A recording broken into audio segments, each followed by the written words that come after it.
సనాతన సంప్రదాయంలో మహిళలు నుదుటిన సింధూరం దిద్దుకునే సంప్రదాయం అనాది కాలంగా వస్తోంది. ఆధ్యాత్మికంగా, ఆరోగ్యపరంగా, శాస్త్రపరంగా కూడా ఎంతో ప్రాముఖ్యత ఉంటుంది. నుదుటి మధ్య భాగంలో ఆజ్ఞాచక్రం ఉంటుంది. ఇది శక్తి కేంద్రము. ఈ ప్రాంతం మనస్సు, ఏకాగ్రత, జ్ఞానం, ఆధ్యాత్మిక బలాన్ని అందించే కేంద్రాలుగా పిలుస్తారు. ఈ ప్రాంతంలో తిలకం దిద్దడం వలన ఆజ్ఞాచక్రం చైతన్యమవుతుంది. తిలకం పెట్టుకునే ప్రదేశంలో నరములు అన్నీ కలిసి గుంపుగా ఉంటాయి. ఈ ప్రదేశంలో తిలకం దిద్దడం వలన చల్లగా మారుతుంది. ఫలితంగా మానసిక ఆరోగ్యంగా ఉంటారని అర్థం. ఇక ఆచారం పరంగా తీసుకుంటే మతం, సంప్రదాయం, గోత్రం, ఆరాధ్య దేవత విశిష్టతను ఈ తిలకం తెలియజేస్తుంది.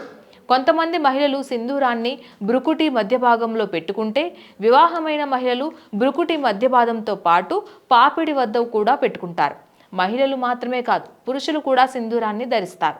సింధూరం అంటే కేవలం ఎరుపు రంగుతో ఉన్నదే కాదు, తెలుపు రంగులో ఉండే విభూదిని కూడా ధరించవచ్చు. వైష్ణవులు నిలువునామాలు ధరిస్తే, శైవులు త్రిపుండ్రాలను, శాక్తేయులు కుంకుమ తిలకాన్ని నుదుటిపై ధరిస్తారు. సింధూరం చెరిగిపోతే అశుభం జరిగినట్లు భారతీయులు భావిస్తారు. సింధూరం మన సంస్కృతిని కూడా తెలియజేస్తోంది.